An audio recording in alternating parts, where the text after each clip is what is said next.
Hey, welcome to the show. It's good to be here on my second episode of the Play in the Back of the Room, where I do interviews with people, different comedians, people in the comedy business, a lot of people that I've known for a number of years. This week, I have my good friend James Adomian, who I've known a number of years, and very, very funny person.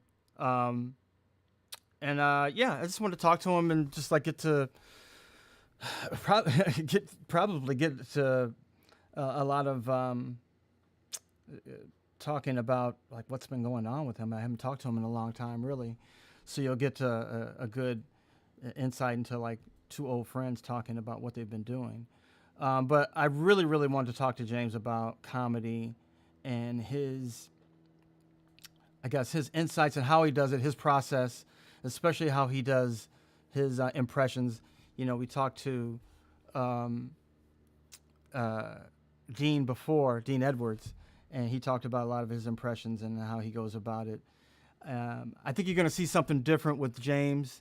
And also James has a lot of, insight into what he puts into his impressions and his political thoughts about that. So I really want to talk to James about that and his opinions, and I'm sure he'll have a lot to say about it. So without any further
I don't know, like places close and open up is, when I don't know. So I know, faster than you can move. I think I it's was still just talking going on. about this last night with somebody, how I was like, Meltdown Comics seemed like it was such an important part of the scene, and now it's been gone for like 10 years, and you're like, what? Yeah. Yeah. Did somebody just do a documentary about Meltdown? I want to talk about that. They might have. I don't know. That was a comic book store in Los Angeles. Yeah. And it had a little room in the back, a little small theater, black box theater. I don't know how many is seated. Not over 100, I would think, right? Probably if it was packed, it could be 120 or something, but yeah, usually about, less than 100 seats. And it was like a perfect little room in the back. It was like what a room should be. It was a great place to do like new stuff it was an unusual venue too. In the back, they had this weird back room at the comic book store, and it happened to be a perfect space. Yeah, it was a back room meant for like if not for storing books, for like, maybe doing a little book reading or something like that, or or a Have you signing, a have you ever talking asked sign.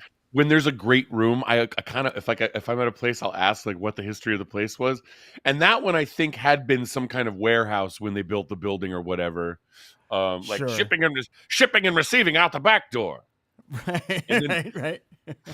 one time I can't remember which venue this is, if it's, but this has happened more than once, but I'm trying to remember. I can't remember if it was Acme in Minneapolis or Hmm. some other like great room to perform in. I remember asking like, what was this originally built for? And they were like, oh, it's a slaughterhouse for pigs. And I was like, oh wow, a great room to laugh in. Well, I'll And tell the story. you hear that in a lot of different venues where you're like, what did this place What used to is be? this? Yeah, it used to be where they stuffed people in an insane asylum. Well, LA is full of that, obviously. Um, I'll tell the story about UCB in New York. The first theater that they got was a strip club. And I Yep. happened to have the apartment. I rented the apartment right above the theater. And Matt When Walsh it was had a the strip apartment. club, right? No, no. Actually, when it was UCB. So when I moved to New York, when I moved to do SNL, I got this apartment. Matt Walsh, they had just this space.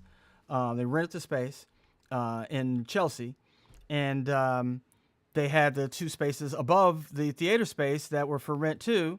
And he's like, hey, if you want to rent this, I have the space above. It's a nice, loft space.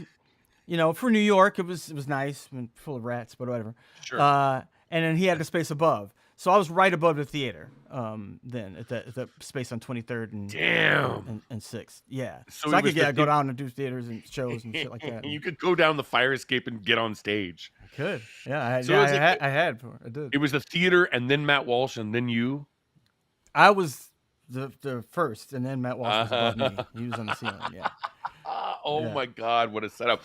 I actually lived on a couch above the creek in the cave in New Oh, York really? City. A few years after that, in like 2011, I was staying with my Oh, friend Rebecca Trent, who owned the place. She lived literally like you could hear the shows through the yes, floor, yes. and I lived there for a few months, and then I was like, I got to be my own man, so I moved around the corner, less than 1 block away.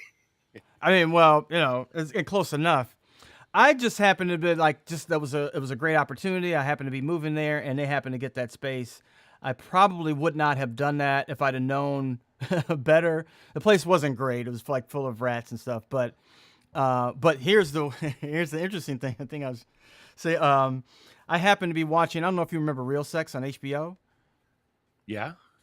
the documentary show, whatever fake documentary. But one of the episodes was about this little club in New York, this strip club that a lot of sailors would go to, and it was like this famous strip club. Again, it was famous because a lot of sailors, but it was like Back in the days of Frank Sinatra and On the Town, where they're like, "Here we are, ready to get laid." no, more along the lines of Lieutenant Dan.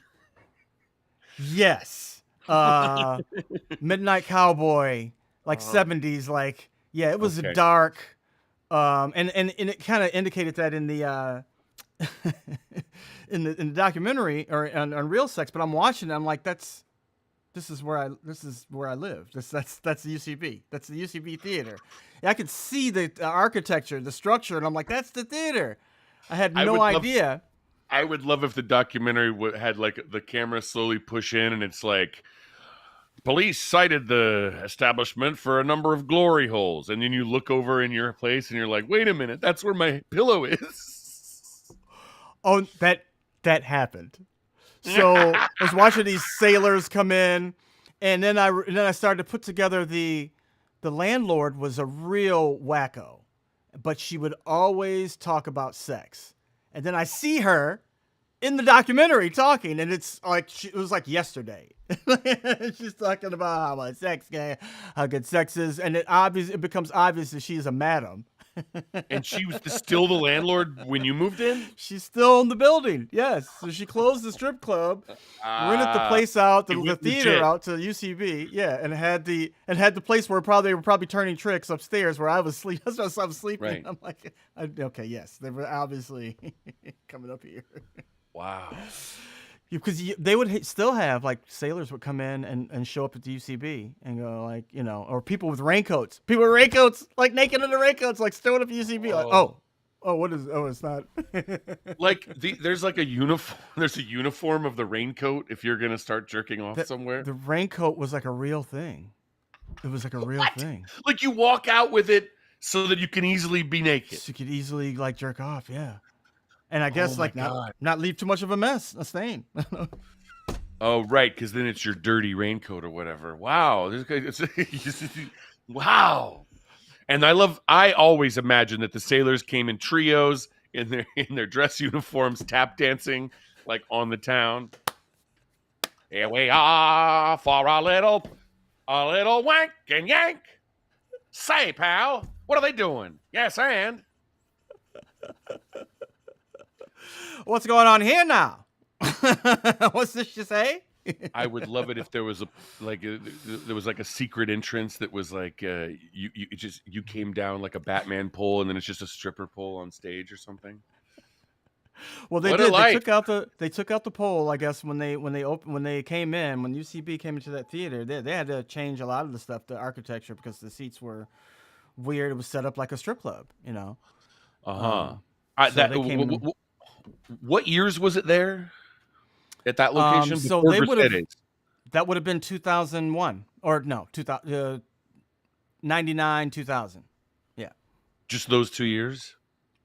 They were there at that location from they kept that location. Yeah, until they moved not far away, probably until 2006, 7, something like that. Interesting. So I might have seen the theater you're talking about. I can't remember because I saw before I knew any of the UCB people when I was just like, I guess I was 22, and I just had like my first trip to New York, and it was a heavy snow in the winter, and I went to see a show there because I love the TV show, and I remember it was, but I don't remember. I have no way of knowing if it's the venue you're talking about or like another one. But I think they were renting out places a lot at first. Maybe, who knows? Yeah. But it was. What was that famous improv group? The Hive, the Buzz, the Bees. The Hives. They were like it was Billy. The Hive. Yes. And Andy Daly. Was it called The Hive? No, wait a minute. Yeah, it's something like that. But yeah, maybe it was The Hive. Called The Honeycomb. Yeah, whatever it was exactly. I saw that show and I was blown away. And it was like the early days of doing it, I guess. And then like I guess it was 3 years later that I met half those people that had moved to LA. Right. In the LA theater. This gets me on a good subject. How did you start doing comedy? And I knew you got affiliated with UCB in Los Angeles and did a lot of stuff there. I don't think though you like took classes or anything like that, did you? You were just like, no, that's an interesting thing actually to bring up. I started out in improv at the Groundlings here back when they were the only game in town, and as some of the Groundlings teachers, like Patrick Bristow would even say sometimes, hilarious Patrick Bristow, he would say wigs and glasses. That's like making fun of their style, making fun of their own style. Wigs and glasses, and I learned all that. That's how I learned everything, like costume, and short form improv and sketches that were character driven. And I took my first Groundlings improv class when I was 19, 1999. And did you grow up in LA? I grew up in LA. That was probably the biggest lucky boost I had, was just being able to be like, I think I want to take improv. I'll just go do it at this famous place. But you know, like, oh, but it was fairly new there. When you would have been oh no, no, I'm sorry, Groundlings wouldn't have been. Groundlings would have been there for Groundlings years. goes So back to the it's 70s, but you know, and you but knew about Groundlings. Was that something that you were yeah, familiar with? You knew oddly all the enough, people. because when I was too young to go do things like when I was a teenager, but I would obsessively. I mean, I watched for TV. I was constantly watching Conan O'Brien, so like I didn't have cable, but I tracked what the funniest things on cable were through Conan O'Brien. Like I Hmm. only knew about Mr. Show from their guest spots on Conan because we didn't have cable. Oh, you have HBO, right? Yeah, yeah. Oh, Yeah, but I was I like, well, got that tapes. I can't wait to see that. Yeah, I was too Um, poor to get HBO. I got tape VHS tapes. there you, yeah, and then on the for like more local stuff, I was like an obsessive like alt weekly newspaper reader, Hmm. and I was like read the listings, and it was kind of like planning what my life would be like, but also kind of sad, where I was like flipping through the pages, being like, oh, there's something I wish I was old enough to go to. Oh, there's something I wish I could do. But uh, they would the Groundlings was always plugged in the local listings, and then like on the radio too. Like I'd hear Janine Garofalo on the radio plugging like, "Hey, I'm performing at the Groundlings in a Right. couple of weeks or whatever." And So, so I finally took classes there when I was 19, and then I bounced around the improv and stand up scene for a few years between like the alternative scene of every venue was underground, literally. All my early comedy venues, there was El Cid, famously down the crooked staircase underground. There was a place in Santa Monica called like, it wasn't called the Comedy Underground, but it was something, yeah. and it was literally in a basement down Hmm. below. And then there was the basement show at the Ramada Inn on Vermont that Josh Uh huh. Fadem and those guys did, the pretty okay ho hum spectacular show. So all my favorite early venues were these basements, Uh huh. and then while taking classes at the Groundlings like once a year or whatever, and also while being poor, so like I was like starting comedy and then just like frozen. it Hmm. was like it was like let's do this. Oh wait, no, I have a survival issue I have to deal with for 6 months. Um, but so it was like starting a race and then someone shooting your legs every lap or something. Well, that's yeah. I mean, but then but now you know then that's show business. I guess so, yeah. And then they opened the UC. Oh, I knew I had met Besser through the El Cid shows already Oh, because okay. he was out here, and I loved their TV show, Uh Upright huh. Citizens Brigade. I loved it. I would like race. This was the one year I played college football, my freshman year. I was the one weird idiot that, for some reason, we had a late practice on whatever night of the week UCB was on TV. I would not take everybody was like, all right, we're done with practice. Take a shower, guys. I would race back to the dorm where I could watch the show on TV because I loved it so much. Wow. Now, were you aware of like the scene? You would have been fairly young then, but like if the scene that I would have been in was like the alternative scene, the Largo. A Were lot of you guys here would do. already then? I was. I came here the last year that they did Mr. Show, the last season it Right. was on, the Right. fourth season. 99-ish or something. Yep. 80. Mm-hmm. Yeah. Yep. And 98, I 99. I knew those guys. I didn't from as a fan. I didn't know them personally until UCB. I think maybe I met. No, that's not. I did meet some of them at the old M Bar, and I don't remember. Mm-hmm. I think I met you at UCB, but it might have been El Cid or M Bar. I'm not Might have been sure. Nimbar. Yeah. Yeah. Yeah.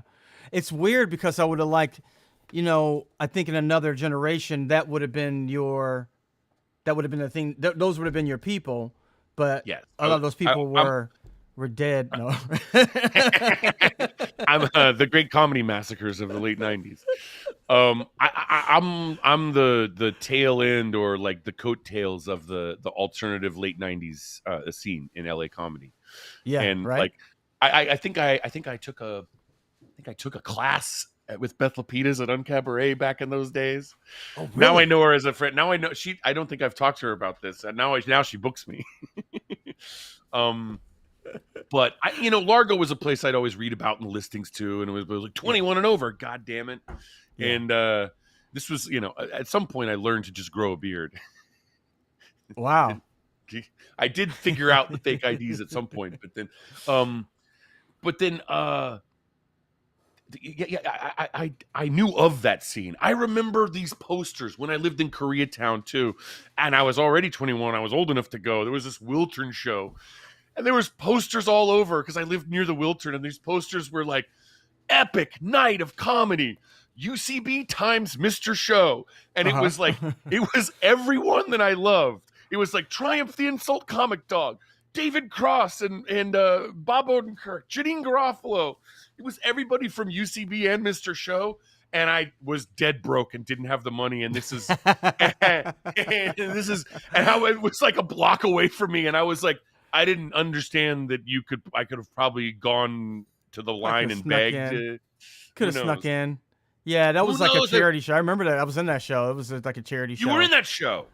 Yeah. It was a lot of fun. It was like a Triumph thing. Yeah. That poster was really like, this show is made for you. I couldn't afford to go. That's awesome. I'm lucky enough that I met all those people, you and everybody else. I met everybody in the next 2 or 3 years after that. So, I can say like your contemporaries are the people that you were coming up with and doing comedy with. You mentioned like Josh Fadem, and Drew Droege. Drew. Oh, really? Okay. I've been talking a little bit before you. Bill, I think, was like maybe a little bit before you. Hey, Hader. He was at the Second City. He was already done. Bill Hader was already gone before you. No, he was around. We did shows together. We UCB opened in the summer of 2005, 20 years ago, and I was already doing shows with Bill, for example, at the Ramada Inn and M Bar and a couple other venues, maybe El Cid, and Josh, and Bill and Josh and I had done a couple of variety shows, like a trio variety show or something. And then UCB opened, and we were like trying to port it over to UCB, and we were doing, shows frequently together. And that was the year that I think we all auditioned for SNL. Like I did, and I think Eric Moneypenny did, and I believe Drew Droege did that year too. And I don't remember if Josh did, but that was the summer that, and I think I was on the same flight as Bill, or no, I missed my flight. Maybe one of the reasons I didn't make it. I had to tell the guys like, "Oh, I'm getting on the next one."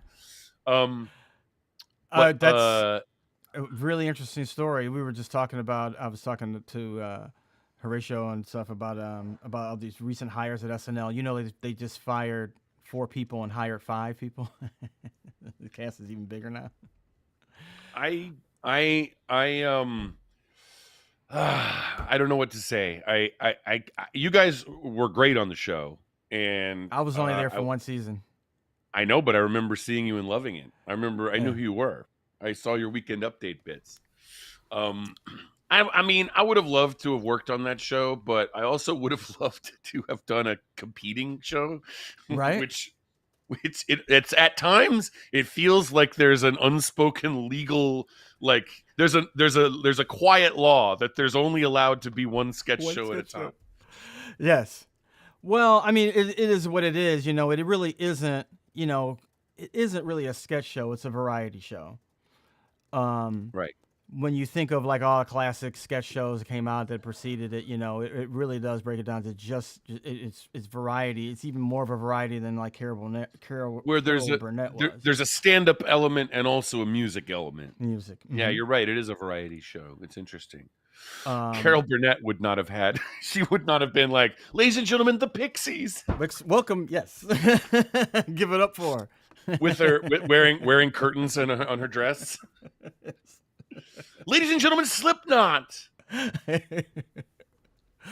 But yeah. So it's hard for it to compete. So when we thought about like when I did Mr. Show, we knew that you could do stuff on that show that they could never even think about doing on Saturday Night Live. They write it in a week, That's a part of the other nature of the show that um, it can't be as good as a sketch show could be.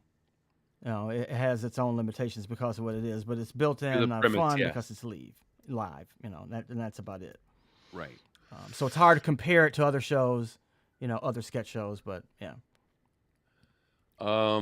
Yeah, I've pitched for 20 years. Hey, here's my version of a show that could compete with an institution like Saturday Night Live, and networks don't go for it.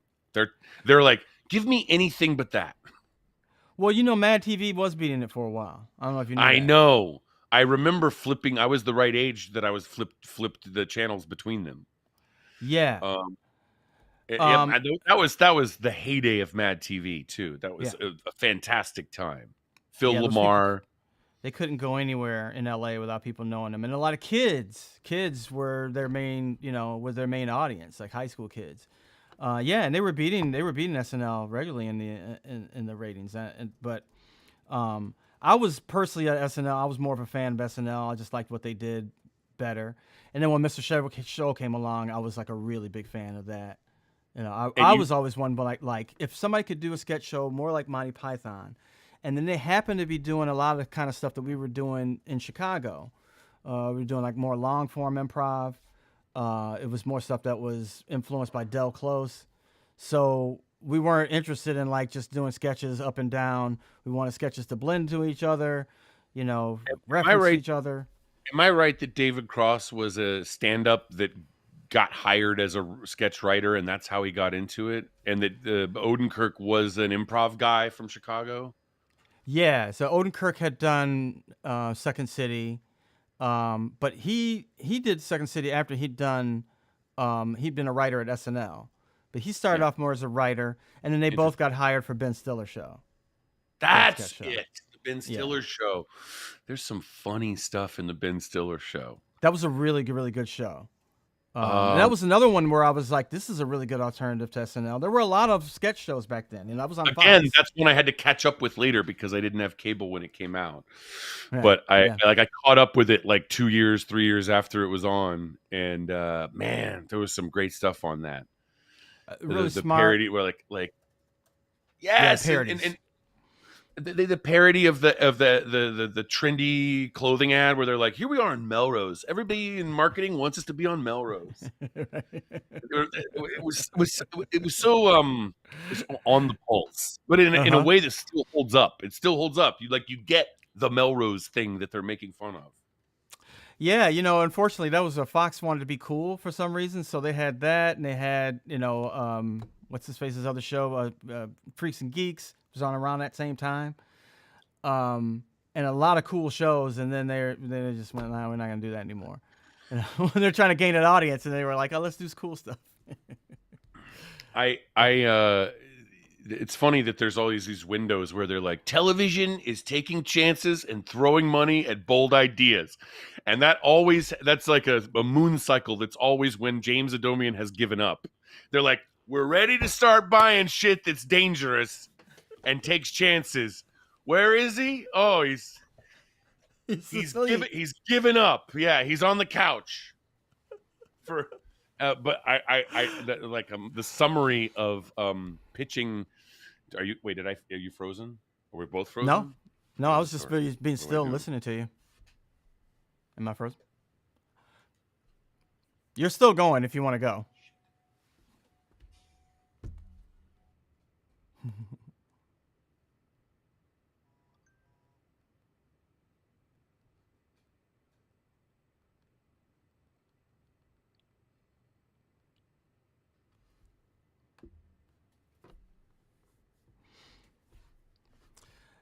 I'll wait for James to come back. He thinks he's frozen, or maybe he is frozen. Or was he frozen? Or maybe he can come back, or just come back.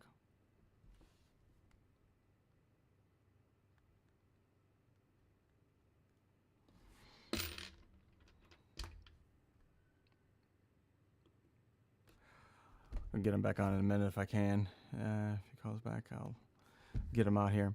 Bachelors of Music. Thank you for coming, man. Orson Welles, Southwest by Southwest is one of my favorite bits.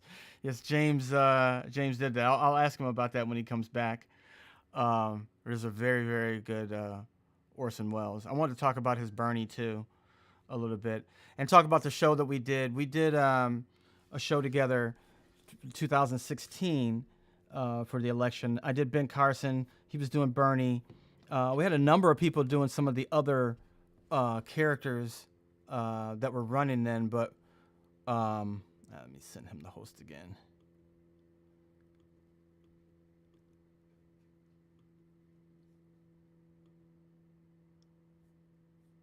Oh, waiting for host. Let's see. Oh, is he back? Nope, he's not. But a number of the people that were running for office in 2016, it was a really good show. And then he and James, I can't pronounce James' last name at all. Anthony Atamat, whatever. He does Trump very well. They did a tour together, and we did different characters. But it's really interesting to see that. I think you might be able to see some of that stuff on YouTube, some of the stuff we did. But let me tell him that. Tell him to hang up and come back.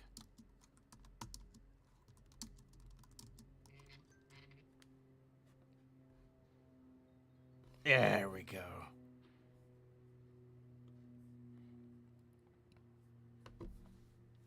I lost you there for a minute, but I think we are back. Let me get you back in this. Get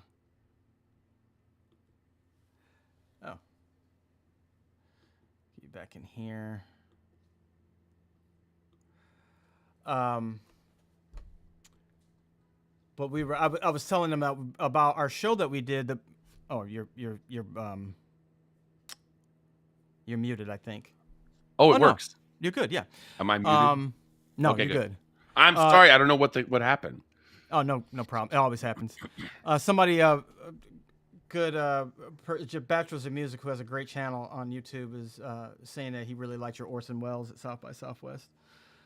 That was fun to do. That was a year and a half ago, and I'm actually playing Orson Welles this weekend in Columbus at the Columbus Comedy Festival. That's my gigs coming up. I'm doing the Columbus Comedy Festival this weekend, September 6th and 7th, and I'm doing JFL Toronto, the alternative show, trying to fill the shoes of the great Andy Kindler, and that is September 18th, 19th, 20th in Toronto, Ontario. But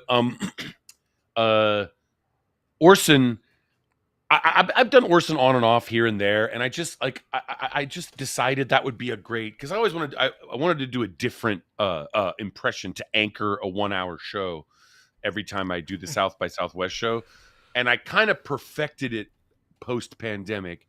I had done it a couple of times before as Jesse Ventura, and I did it as Elon Musk, and I took some big bold risks with that stuff back then, but then I perfected like how to weave in the guests, and the right venue is Esther's Follies, I think. And oh, really? And I thought, I love Esther's Follies, and I thought Orson Welles would be perfect, and I just do a roast of South by Southwest, and that's what I did. I framed it as a roast of Hollywood, but it was a roast of South by Southwest. That's awesome. And so it was, it was all. Go ahead. Oh no, I was gonna say all the people from Austin who used to hate Esther's Follies. I went to Esther's Follies a long time ago. I was on SNL. I went, 1 year, and I went and met the cast and stuff. And it was just like, I love this. I loved it. I know it was cheesy. It was whatever. There was a magician in the middle of it, but I loved it. But I'm talking to people from Austin. They were just like, why would you even go to that? Right. They look down on it like the Capitol steps or something. Yes. And why did you like it as a venue? Well, South by Southwest rents it out, so I don't even know the regular cast of Esther's Follies. I just know it as a stage. But you like the window in the background? It's not ideal, but it's fine. I just like the layout of the room. I like it's a what is it? Probably 300 seater, maybe less, 200. I don't know, but it's like it's a big room. Yes, but it doesn't have the echo effect. It's and really huge. Yeah. it's a good room to play to. And it's a big size that you don't have to worry. You go bigger theater, you have to worry about, the laugh kind of like a wave rolling out into the thing and then up to the mezzanine and then back down, and so it slows you down. Yep. So Yep. the weird thing of this is why when they're like, go check him out at Carnegie Hall, and I'm like, are you, what is that? I mean, maybe that's a good place to play, but that seems like you would be pausing for a lot of laughs a long time. But anyway, not that the other solution is no one's inviting me to play Carnegie Hall anytime soon. Right. Okay. I'm like, how do you get to Carnegie Hall? They're like, yeah, take the 1, 2, or 3 train. But boom. Take So. Well, no, I'm gonna ask you. I'm gonna say one more thing because people are asking questions and it's and they're good. He wanted Tom. I see. He was a compliment for Orson Welles because he wanted to hear it. You see, I had to get to the Tom Likas because a lot of people don't know who Tom Likas was. Is he still in the radio, by the way? Anywhere? He's Tom Likas. Let me tell you something, Jerry. Yeah, Jerry in Sonora, Jerry in San Diego. You're over top. Hello. I'm a first-time caller, a long-time listener. Great. Well, what's your question for the professor? You gonna blow me up? I'm gonna blow you up, baby. How do you want to get? Let me take you out and blow you up, blow up style. I don't care. Do you care? I do not care. Thank you. If you are dating a girl, dump that bitch.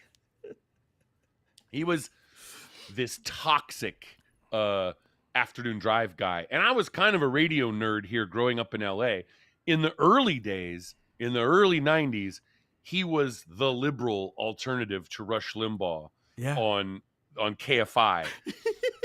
And then at some point he figured out that there was way better ratings. He didn't flip. He wasn't like, I'm a Republican now. He just stopped talking about electoral politics and started being like, look, I'm fat, but I get all the bitches. You know why? He became this like, women they want dick and they want to be abused. You know what I'm talking about? He became this like anti-feminist shock jock, and he stole so many things from more successful shock jocks of the time, like Howard Stern, or a lot of guys that were like at that point too, like Brandmeier, and then I forgot the other guy in Chicago, but yeah, he was doing a lot of Man Cow, yeah. Man Cow, man.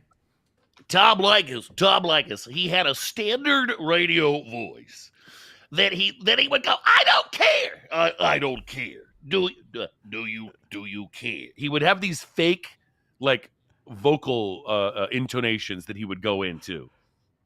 What's your question for the professor? And then he was one of these morons that had like 300 things he said every day, and it was a vocabulary of no more than 300 things. So no matter what the calls were, the answers were predictable. Yes. Yeah. You're fat. And you're probably fat. You're. Yeah. How long does it take to unpack that pork package? I know she's a big girl. You've got to unpack her. And you don't know me. You don't know me. You don't know who I am. Oh, you're a shrill, shrieking shrew. You are obsessed with me. That's why you call the show.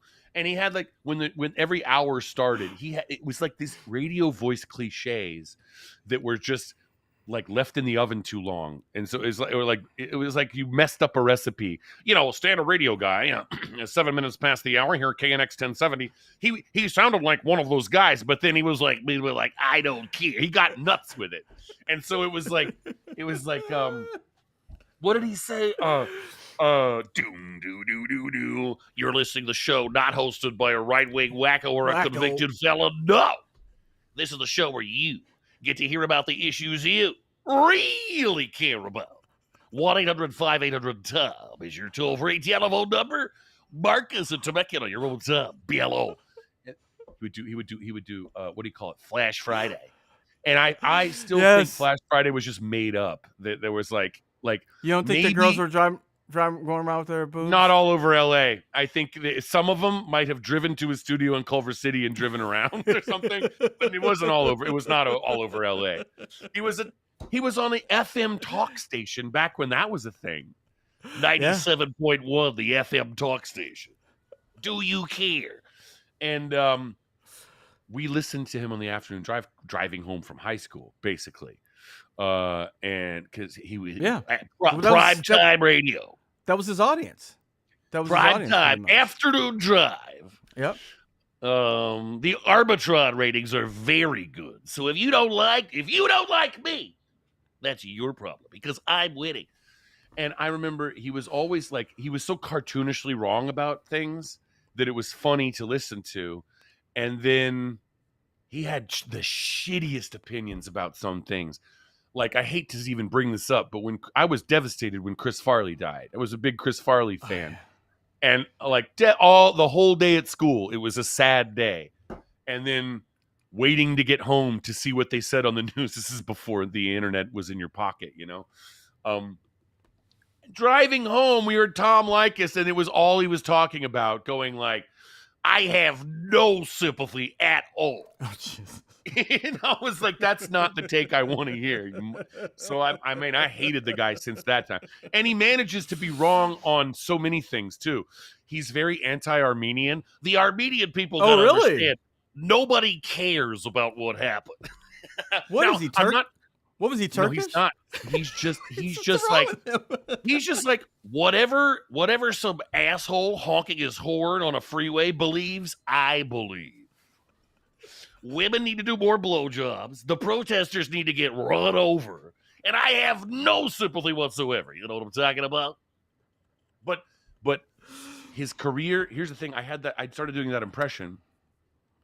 Probably, well, growing up I did it, but I kind of perfected it at UCB and did like, I think you were on it a couple times where I did like a variety show as Tom Likas, and I would host Comedy Death Ray as Tom Likas sometimes.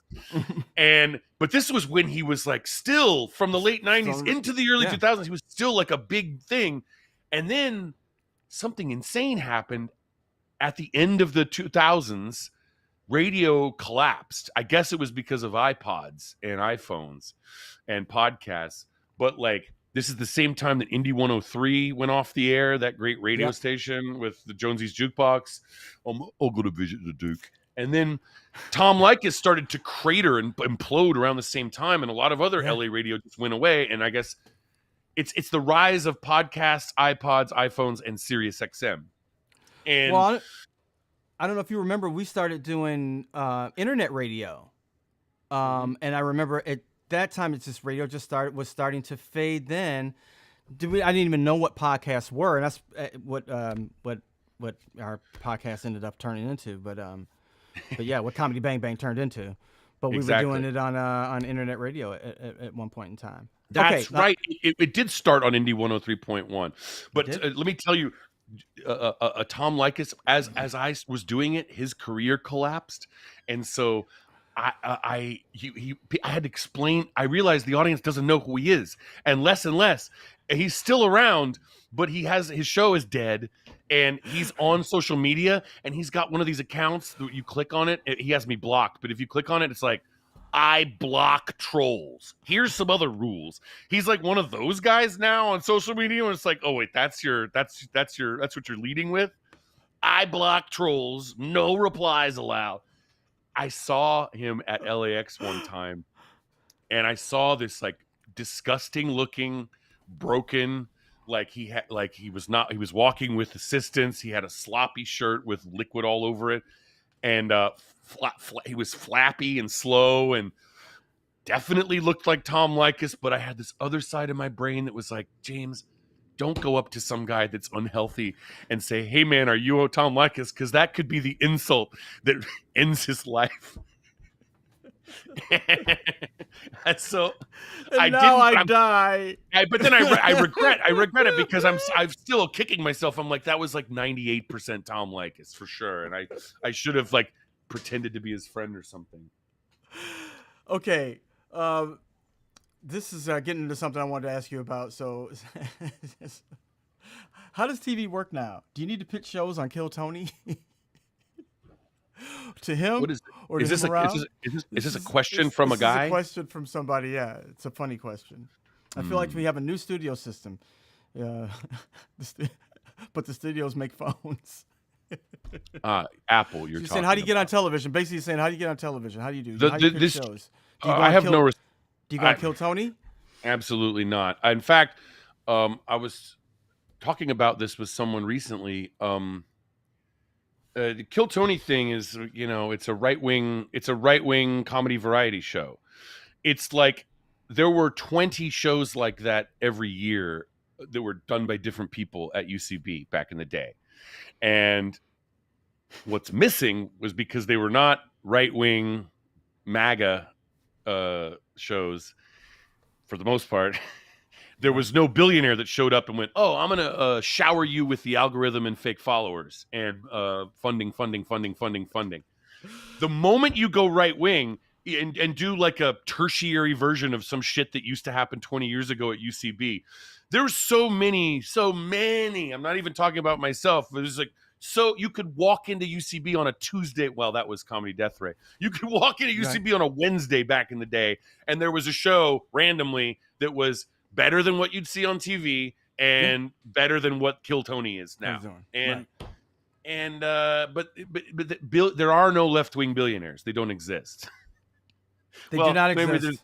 there's a couple Well, of weirdo athletes maybe, but that's you it. know, here's what I'd like to say though. Like as probably left wings you consider yourself in a show, would you let George Soros come to your show and get on stage and maybe tell some jokes? I mean, at this point That's now, yeah. no, You know and what? that's right wing comedy sucks because they do not disrespect the guys they should. Kill Tony. Kill Tony should be embarrassed, and after he passes away, people should scrawl on his gravestone and deface it. Moron, you should have made a joke about Elon Musk at that speech. He was shitting on Puerto Ricans What? and stuff. He should have made a How could joke you about not? Elon Musk. How He could could you? How could you talk about all this other shit the about how most brave it powerful is person in the in room. the room? You couldn't roast Elon Musk a little bit It should have been all of that. It should have been because they're all of that. terrified. They would rather be showered in followers and funding and algorithm love. I thought that was what the big convention was going to be. I was like, oh, well, they get their chance. They're going to do comedy. I thought they were going to shit all over the audience. No, they shit all over Puerto Rico. I mean, was it even like? Yeah. No. Yeah, right wing comedy is dismal. There's a couple of them that are funny guys right now, but they are not a single right wing comedian is in the top 100 comics for Me. for sketch or podcasting or stand up. There's some that are good, but they're nowhere near the best. They're all overrated. Some of them, and this is, obviously this is possible. You can be good and also overrated. They're all right wing comedy is overrated right now because it's deeply funded by right wing billionaires who love it. And we go, so what are you talking about? I got subscriptions and actual donors, right? Yes, No. the algorithm is plugged in detail to reward you for being an asshole. Yes. Because Yeah. all those guys up in Silicon Valley believe those things. You're famous and wealthy because you agree with the most wealthy and powerful people in the world. So Well, they then they're going to get back rewarded to you comedy. with platform. What's that?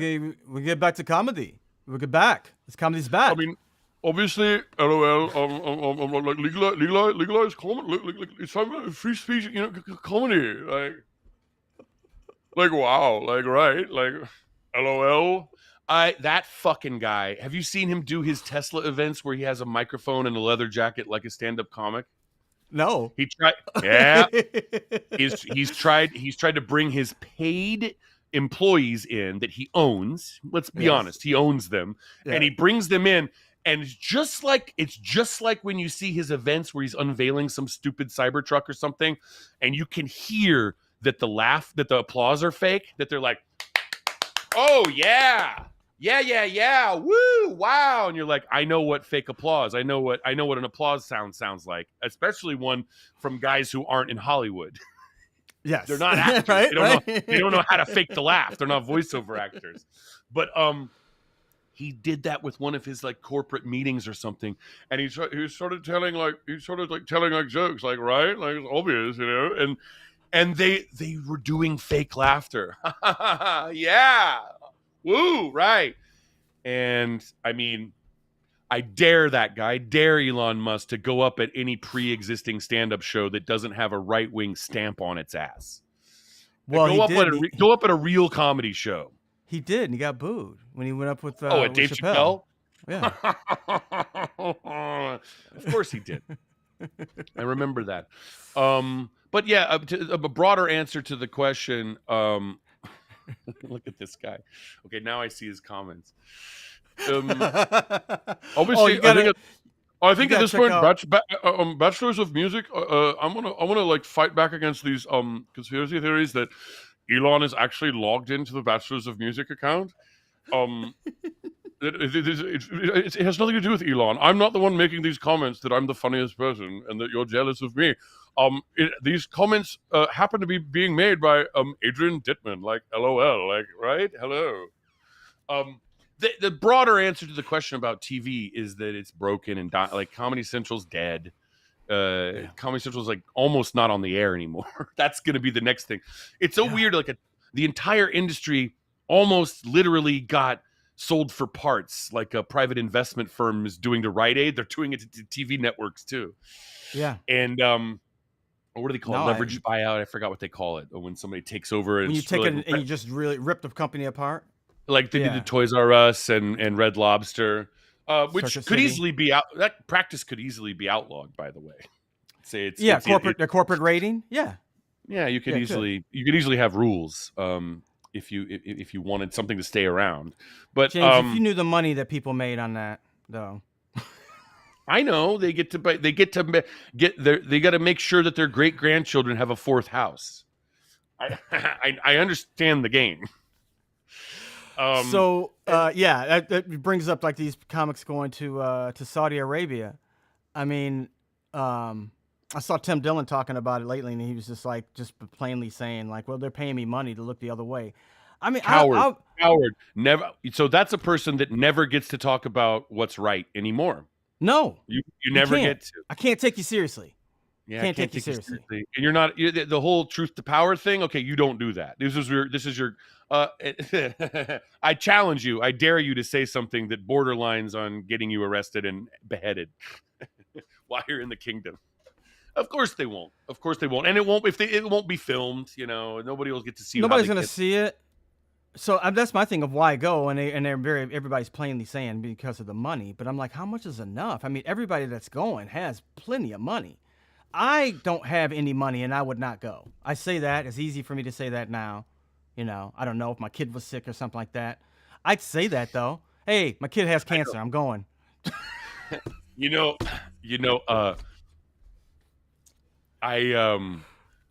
This reminds me of the Eddie Pepitone joke because I find myself in this position too. It's easy to take the moral stand on something if you're not getting the offers. And remember the Eddie Pepitone joke where he goes, I have integrity as an artist. I do audition for commercials, but I refuse to book them. Like it's his call. Yeah, I think we're living in a time now where right-wing comedy is overrated and over-rewarded, both on television and on the internet. Because the TV sees, oh my God, it's already famous. Let's do it. Netflix has told me many times in the room. One time while the guy was looking at his phone, I'm going to go ahead and say it. Robbie Praw. I don't have anything to hide. I'm 45 now. I'm 45. My career couldn't get any worse. And they can't shadow ban me from cartoon voiceovers. So, and that's what so it was Robbie Praw, who has bad taste as a Netflix stand-up executive. And he was on his fucking phone while I was pitching him an idea for a show that I won't tell you what it is because it's very stealable. I'm going to take it to my I'm going to take it, not that you would, but the audience. I'm going to take it to my grave. I've got all these ideas I'm going to take to my grave because they're hilarious and ultimately someone else could. I tend to have ideas that are like, oh, someone should have done that by now, which is like a blessing and a curse. And I pitched him something that was better than anything he had on the show at the time, and he was on his fucking phone. and was like, let me run through something for you. What we need at this network right now is somebody that's already famous. It's like click driven. He walked it through That's verbally easy. what they say to their investors and stuff. They're Sure. terrified. They need something already famous to click Yep. on. And I'm like, okay, well, anyway. So, but Yeah. the moment the right wing stuff started getting popular, they were like, oh my god, well, we submit immediately. We bow down. Let's throw money at you too. And they I even never. heard. I saw a quote with Lauren saying like, "Well, you can't go up against them. Well, you can't go up against them. What's that mean?" No one allows me. No one allows me to. They all complain about shadow banning. Motherfuckers, look what they do to the actual left-wing populist comedians. That's the definition of shadow banning. The shadow banned since before social media. I mean, I hate to say. I mean, I don't know what he's doing, but like, Greg Proops is one of the smart. Whenever I see like, there's comedians that are smart that know a lot about the world. I'm like, I don't ever see anybody asking Greg Proops. This is one of the smartest comedians I know in the world, and all I get is Dave Smith. That's how he brands himself. He doesn't, but I get Dave Smith, and I get constantly on television is because it's YouTube. It seems like TV. YouTube, I should say. Yeah. Dave Smith is a dumb guy. I remember him, and he never had set of the night at any shows in New York, not a single one. And he has toxic fans, and that whole scene. They act like they're macho guys that aren't too online, and yet they will go complain to their mob fans about something so that they come harass you. That's the most online thing you can do. Shut up and get up. Stop whining to your fans that I blocked you asshole. But I guess that was Jay Okerson, actually. See him one of these weeks. But Dave Smith, he's wrong. First of all, he's wrong. He's a libertarian, which is like, oh, I believe in Star Trek. Libertarianism is, and from now on, until the end of history, no libertarian will ever be allowed to start talking about liberty and what they believe in without immediately being interrupted. And somebody goes, okay, so what do you say about the unprecedented escalation of the police state that happened under the libertarian dream team? Yes. The suppression of everything, of free speech, of colleges, of the press. Yeah, they're forever the Romans. When the Romans, terrible, evil civilization that was committed a lot of war crimes. But one interesting thing they did, if you murdered someone, one of the possible punishments for a murder was that you would be tied to the body of the person you killed. And you would have to walk around with the dead body tied to you that you had killed. And inevitably it would rot and get you sick and kill you too. And so that's my ruling on libertarianism for the rest of my life and for the rest of history. They are forever tied to this unprecedented escalation of the police state, which defeated democracy. And every inhumane, illegal, unconstitutional act that the police state is doing and planning to do, it's now tied forever to Ludwig von Mises and Ayn Rand and all their other stupid, brainless heroes. I'm ranting now. Yeah. Not even you go to the root of it. Like it's like you were supposed to I thought about that as soon as Trump called up the National Guard. I'm like, why isn't every nationalist of every kind up in arms about this? Where's Alex Jones? Why are they getting their guns? Where's Alex Jones? Well, yeah, what I've been following what he was saying, but yeah, he, his assistant quit, or his guy quit, Owen. They've been like at odds over all this shit, for a while. I believe. Look, I believe it's coming. They're doing it. They're coming to us. The government is planning to use FEMA camps, and then the guy you supported and got into office is actually doing the FEMA camp conspiracy theory that you were screaming about for decades.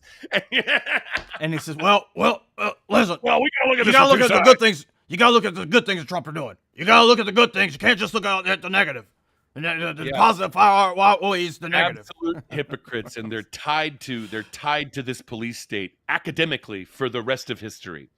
Just like Pinochet in the 70s. What's his fucking name? The Chicago school economist. God damn it. The famous Milton Friedman. Uh-huh. Milton there was a CIA-backed coup d'etat that brought the Mm-hmm. fascist Pinochet government into Chile in 1973. And Milton Friedman and Richard Nixon were like, great, Yay.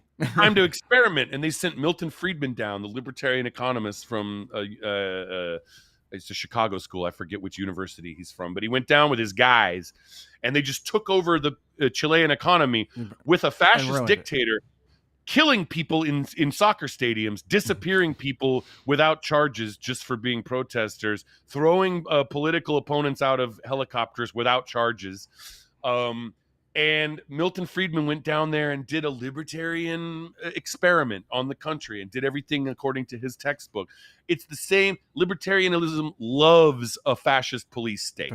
Yeah. And they need to start teaching that in classes. If you don't have that taught in a class, it's not an honest teacher. Hi. I'm just ranting. Sorry.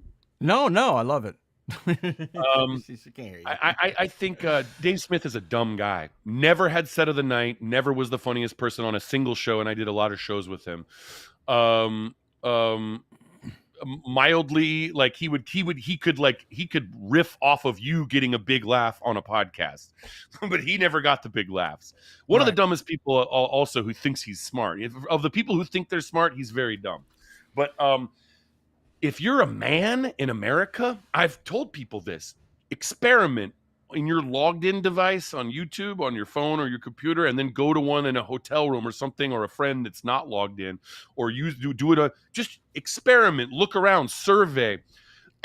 Whatever you search for, YouTube pushes right-wing things at you, especially if you're a man. Yep. If you search George Carlin and watch a few George Carlin videos, you will be bombarded with right-wing comedy. While there's nothing right-wing about George Carlin, but they figured out if we have people who like George Carlin always then click over to a right-wing comedy thing, it will do mind control on them. And it works. Patrice O'Neill, same thing. I'm glad you're saying that, because the next thing will be Kill Tony. Kill Tony. I'm glad you're saying that, because I don't think people are aware of how much the algorithms and how much this stuff is being directed, how people's opinions are changing, and they're not recognizing it. They don't know. If you watch Bill Hicks, if you watch a Bill Hicks clip or something on YouTube, and this is also true on Instagram, or less so on TikTok, I guess, but on YouTube especially, if you watch a Bill Hicks clip, the next thing they'll show you is going to be like Nazi guys having laughs on a podcast, or it'll heavily populate the recommendations for days after that. Yes. And Bill Hicks is a little crazy, but he's a left-wing populist guy. Right. He would hate these guys. He would hate these guys if he was still alive. Yeah. George Carlin vocally hated everything they stand for. Yep. And too bad that Stern didn't die before all this stuff happened, because they would have adopted him. They've been using it, right. Yeah, they've been using all that stuff. Yeah, the algorithm is the enemy, and I hope that there's some kind of counterculture where people actually, because I realize this, we're on devices, right? Everybody's watching us on a device right now, but I'm actually thinking there should be a counterculture of people getting off the internet, and if you have to work on it, fine. But I thought of something like screenless Saturdays or screenless Sundays as much as you can, like go live your life at home in your neighborhood, take a hike, go swimming or whatever, without a device, without a phone, without a computer. I just put up your social media. I got off social media a couple of years ago. I know. Ironically, there's my social media link too. I'm being a hypocrite about this, but AI has no power without a screen, at least for 100 years, till they have the robots really perfected. But you could cripple the evil companies like Amazon if you just stop using Amazon. If there's a crash in Silicon Valley tech stocks, we win. The good guys win. AI loses, the fascist tech bros lose. But you have to make their business suffer, which means you've got to beat the addiction. And you should start with 1 day a week. 1 day a week, I'm going to be with my family and no devices, no iPads, no phones.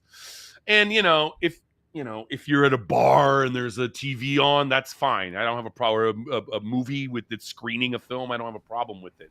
But I'm recommending this as a new thing. Like, try to have a full ass day without a device connected to the internet, and then build from there. Yeah, people start to recognize that this is the power that has how much advantage that they can take of you. I was looking at an article. This guy was talking about he was at his friend's house, and they were playing games or something, and they had another friend over, and his other friend, was telling his friend, "Hey, I like this band," and the friend was like, "Oh, I really like that band too," and he's like, "I If like the these video robot heard games them and like say doing this that, stuff." No, what the friend had done, one of the friends had figured out how to get anybody who came in and was using his Wi-Fi, how to get their search history and their browsing history. So he was just looking at his browsing history while they were playing, and he's just saying stuff like, "Hey, I really like this band," because the guy was saying that it was starting to get weird and eerie. And then the other friend was like, stop doing that. He does that to all my friends. If you're on my Wi-Fi, he gets on and looks at your brow. Just what he knew just from his browsing history, yep. just from that. And you might be The, scared and go, "Oh, this guy's a dangerous, creepy hacker." That's what the companies are doing all that's day long. all They're day long. And monitoring everything you do. everything about you, what medicine you take, when you go home, when you come back, where you go on vacation, what you like, what you don't like, what porn you like, what you don't like, every little thing about you, every like that you put in on social media, they know about you. And if anybody ever had that information about you and you don't know that they have that information about you and can also feed you information, And let can you me let imagine me like, okay, yeah. let me. You're right. Let me ask you this: do you really believe that people are following the terms of service of their companies? That they're like, "We promise to honor your privacy." Of course, they're not. Absolutely not. Don't be stupid. Of course, they're not. They have parties. They probably have parties where they do ketamine. The high ranking people at Meta, Facebook, and over at Google for YouTube, they have fucking parties where they do ketamine and like laugh about people's data because these are people that don't have talent. They don't have talent. Their only human ability is mind control, forcing people to do things. And that's not an admirable talent, in my opinion, the correct opinion. They're not good at things that make human beings interesting. Yes. And so a fun time for them is like, hey, look what we made that guy do. Yeah. It's life is also better. I had a broken phone for a couple of days and I was so happy. I was so happy in those 2 days. Well, Instantly happy I did because the Jared. everything became like I was suddenly it plunged into a nostalgic world where I was more present. Um, I did the and Jared Lanier I'm thing. aspiring to do it more and more. I'm trying to in my everyday life. Sorry, you were saying? Yeah, Jared Lanier. Like, there's a way. I have an Android phone. I know that you can do it on your i on a Mac or whatever on iPhone too. Um, I can make now. Right now, it's not doing it, but I can make these icons all without color. That was one thing Yeah. he talks about is like making your phone take the Oh, color out less of it if you tempting. can. All that stuff is lip tempting. I took off all apps, any kind of social media app. I don't have any of that on my phone, so then I'm not going to that. I The only like thing, I that. still have YouTube on it though, so that's bad. But other than that, I have nothing else on there. And there, Yeah, along with removing apps that you don't need, or if you have to, oh, I've got to be on Instagram for my work, then do that on a work computer or whatever, or have work hours that you stick to, and then like you put it in a drawer when you're not on it. And not everybody can do it, but I'm saying as many as possible do it, and try to have a day away from your phone where the people, and if you can get your friends and family to do it, have a salon, have a dinner where it's like, please don't bring your phone, leave it in the car. Or like, I will walk around my neighborhood. I've started taking walks while leaving the phone at home sometimes, so it throws off what my location history is. yeah. And of course Palantir's watching this and they're like, all right, we're gonna need physical spies tracking this one. No, I know. I know. They got Good, their own good, stuff. good. Make them spend more money. Make them spend more money. Make yourself not easy to track. Um, but Well, there's also something else we can do that they've done in Europe, and probably not enough, but we can have some laws that protect our data. Then they don't have to use it like that. the European, Jesus Christ, there's a construction claw that's just like pounding a trash can on the ground. It's like It's gonna battle come in bots the house. between yeah. Uh, yeah, the European privacy laws in the EU are actually protecting people worldwide from what the tech companies would do otherwise. Right. And Trump is stepping up to bat, telling the EU, "You're not going to tell us what to do. We want to treat our customers as bad as possible." Oh Um, yeah, well, yeah, no, yeah, this country will be like Nigeria in a little bit. It'll be such a grifter economy, which it almost is now. But that's what they want. yeah, That's what they want. They want to loot everything that they can and sell everything per parts that they can. And they want a world. They're trying to destroy entire industries right now. yeah. Waymo and the little delivery boxes. Not every city knows this, and I realize they roll it out in a big city like LA first. A smaller. I'm going to Columbus this weekend, and I asked around, and they don't have Waymos there yet. Oh really? And they don't want the working class, working class, or the suburban people. They don't want to see what the next thing is, that they're going to try to impoverish everyone who drives for a living Uh-huh. by putting them out of business with robots. The same way they're trying to do to all graphic designers. And it's like, no. The people, here's the industries we wanted to have driven out of business. You guys. Yeah, We right. want an AI that tells us how to no longer have Silicon Valley guys that hate people. Yes. Yeah, I thought it was going to do that. Yeah. I like graphic designers. I like human art. I like musicians. I like getting in a car with someone and talking to the driver if I have to. Well, that's my thing. Is like, why are we trying to eliminate driver and so quickly? What's the fucking rush? I mean, it's one person. One person. They want people to be desperate for jobs, so they'll take a lower wage. It's part of it is wage arbitration. Whenever you hear the word the phrase wage arbitration, that's libertarian code for job killing. Cheaper labor. Yeah, cheaper labor. They want to kill jobs to make the price of labor cheaper. So their goal, and they say this in their own talks, they just use the term wage arbitration. They want to make people desperate and poor so that they'll take more and more slave wages. And there's going to be UBI that'll come to the rescue. But when they finally do universal basic income, like what's his name, Andrew? What was his name? I forgot his. The weirdo that ran for president. Is it Andrew Yang? Yang. And he was the big advocate for UBI, universal basic income, and it's being talked about more and more. Here's the trick: when it comes out, when they finally do it, it'll be when people are starving, and they're going to be like, "All right, well, in exchange for UBI, we command you to go work in this factory, making sure the robots are polished and cleaned up and plugged in." You think you're just gonna sit around? Like, that's not gonna happen. And you're going to be forced to have certain political beliefs or say certain things bow down. In order to get your government checked. And it's going to be a second-class currency. You're not going to be allowed to buy property with it, for example, like they have in some countries. They have secret currencies in a lot of the countries with huge inflation, where they have a real currency that's used for real estate deals, and they have like the public currency that's for everything else. Yeah, or a lot of people just use the American currency, like that's going to go away too.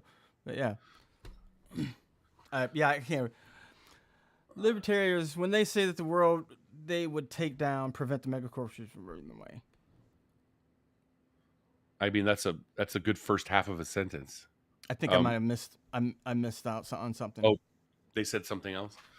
I like the term libertarists, but they say that they would prevent megacorporations. They are the megacorporations. Peter Thiel is the libertarian warlord, and only morons actually believe libertarian as it's taught in college economics classes. The real guys that benefit from libertarianism and push it and make sure that it's taught as gospel, as a science. By the way, economics is not a science. Economics is a social science, which is a philosophy. It's a philosophy. But they treat it as if it's science because they're arrogant and they require themselves to be taken as scientists, but they're not.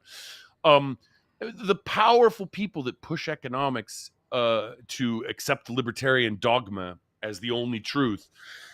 What they really want is a return to feudalism. They want Yes. feudal lords that run everything. That's what. Yeah, And that's what Yarvin says. Yeah. Curtis Yarvin, you know this. Yeah. That's that Palantir is a illegal, treasonous organization that almost openly. All you'd have to do is uncover a few of their documents in a court discovery or something. You'd have to press charges minimally, and all the documents would pour out. They are almost publicly arranged to try to destroy the constitutional system of government in the United States and the elected government in the state of California and other states.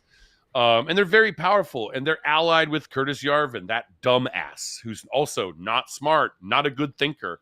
But because they align with each other, let's pull power away from the people and to us and make us the feudal lords. It doesn't matter how dumb you are. They press a button where a light flashes that says, this guy is smart. Well, listen to the smart cast. This guy gets it.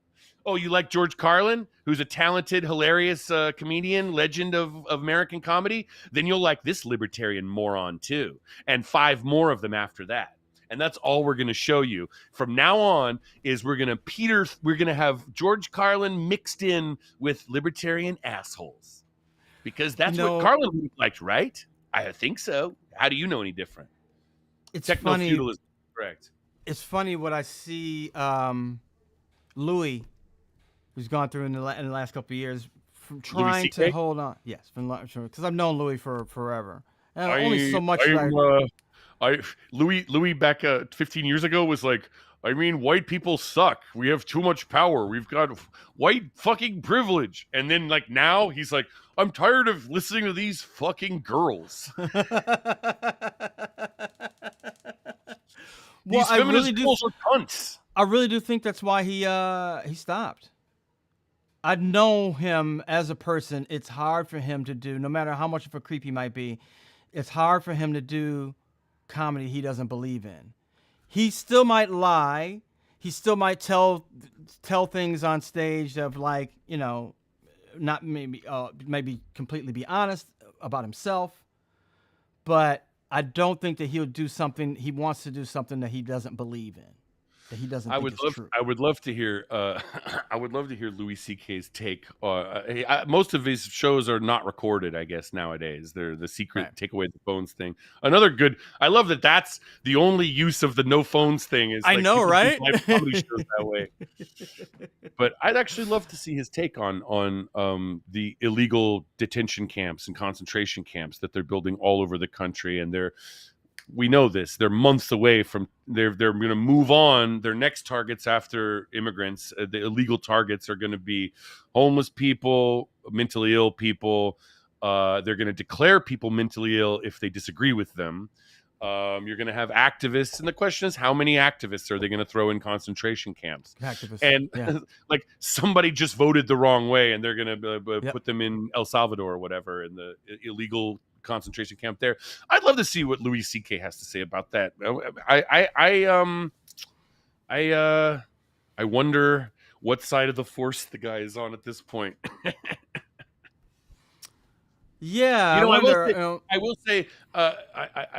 will say, so, sometimes the right wing comics, and I don't. Well, they all say they're not right wing comics. By the way, they would all. The Nazis hated being called Nazis. I don't have to respect. You don't get to choose your own labels. Sorry, fuckface. Yeah. Okay. Let's click through your fans on Instagram and see how many of your followers are openly Nazis. That should solve the problem. 30% of them, ish. or like it's like endless numbers of fake botnet followers with 001. 4485 and like fake pictures, and then 1/3 of them are Nazis. And they go, okay, I get it. I kind of get what you are and who's making you famous. Sometimes they are funny. Sometimes they can kill a room, and sometimes I don't believe that you have to be correct in comedy. I don't mind being on shows with people I disagree with, and so that's what the back of the room is made for. That's right. Back of room so you can judge or laugh moment to moment. That's right, baby. But sometimes there are very talented people who are unfortunately look down on human freedom and hate humanity and hate people that aren't like them. And it's dumb, and it's a dumb game to play, and most of us got through that when we were in our early 20s or whatever. But sometimes I see there's somebody where you're like, he is funny. He's not one of the best, but he's funny. And I realize it's like there's some of these comedians I realize I think of them like Stonewall Jackson or Erwin Rommel, where I'm like, you are a good general. You're on the bad guy's side, but you are talented at being a general. I'd say this. A lot of the started with COVID, right?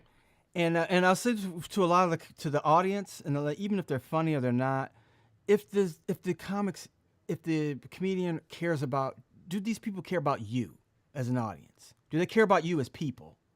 Are you gonna survive, or do they just look at you as you come to a fucking show and you sit there and you look at and you listen to me for however and you pay me? You mean like a podcast? It.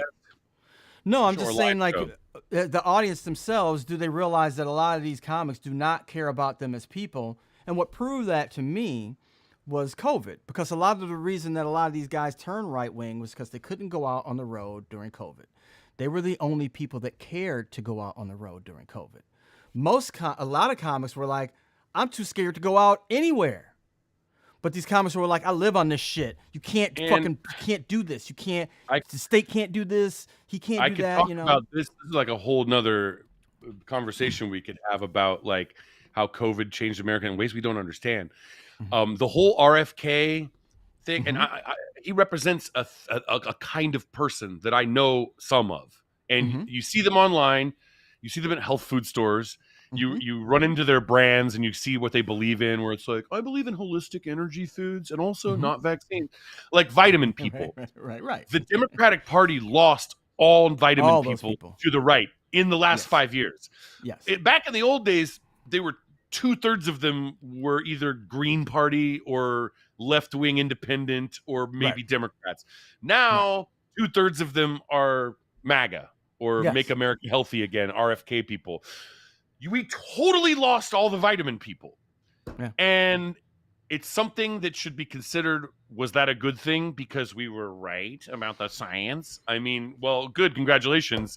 Now we're entering a world where scientists are about to be killed inside of soccer stadiums for being nerds. How right do you want to be? How much do you want to win an argument versus win the war? That is true. Well, nobody knew anything. That's the thing, is that people. That's another conversation, because people just didn't know, and that's the thing about a novel virus, is you don't know what's going to happen. People didn't know what was going to happen, but at this point now, I'm like, it's over, and they seem to have kept that. There's those people not only went Maha, they went MAGA now. I know people that were hippies. Oh yeah, that are now Trumpsters because of that. They're heavily. Yep, they're heavily targeted by algorithmic advertising. Exactly. And everyone, 80 or 90% of people are addicted to phones. So almost like a friend that's like, or a wife or a husband or something, is this phone that's telling them like, hey, you believed me about the vaccines, right? Let me tell you why it's okay to round people up and put them in concentration camps. And it's like you have a devil on your shoulder without an angel.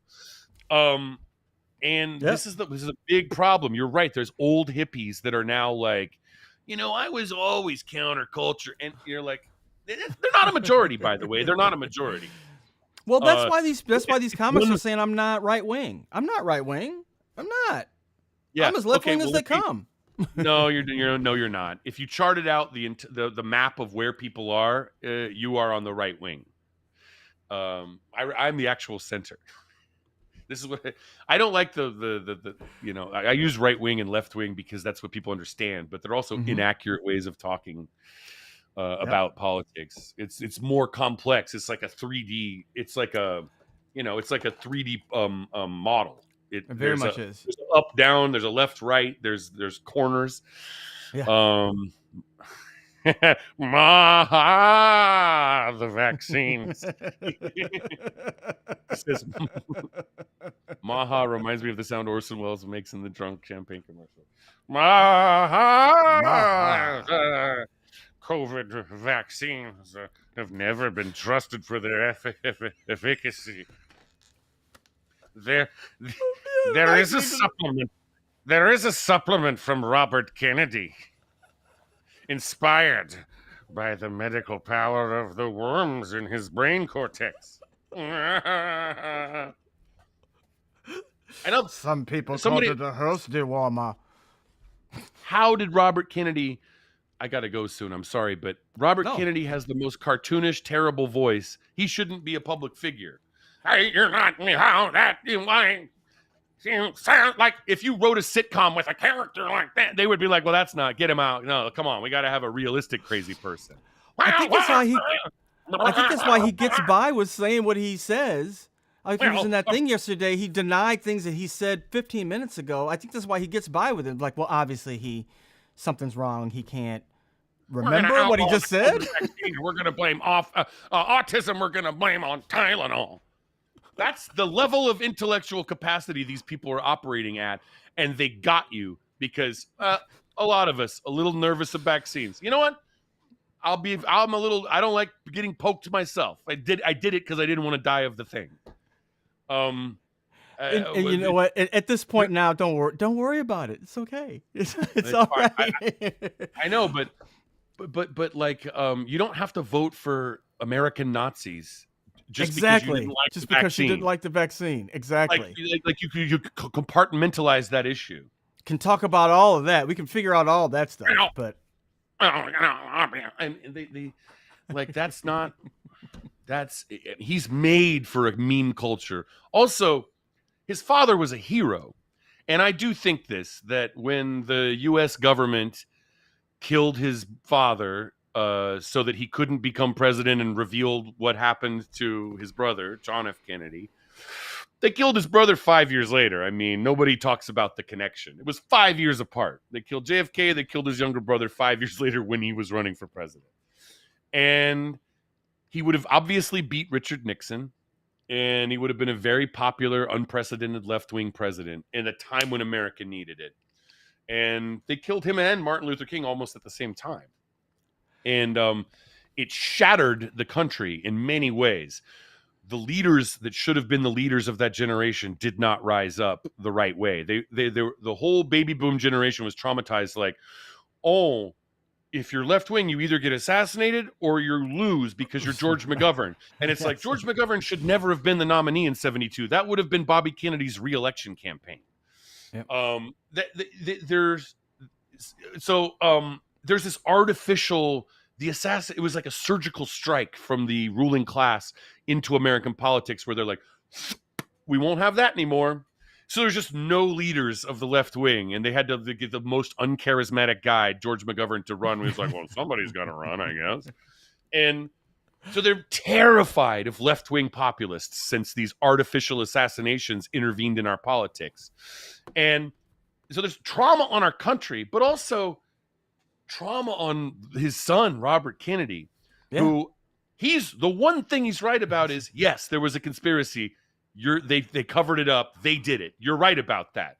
I'm sure that's what drove him to heroin. What else would drive you? He didn't do heroin in a vacuum. Right? It drove him to heroin. It drove him to a lot of other crazy opinions because once you start believing, if you were a little kid and your dad got, and then you grow up and you're like, they did it. It's a conspiracy, and you're like, well, you're definitely right about that. Then you start listening to every other crazy thing that you should have a system in your mind of going, that's true, that's not. That's true, that's not. You should be very discriminating about your conspiracies. And Robert Kennedy, it broke him. That one is the only one that I seriously have questions about, that I seriously think about. The whole Sirhan still says that he doesn't remember doing it, still to this day.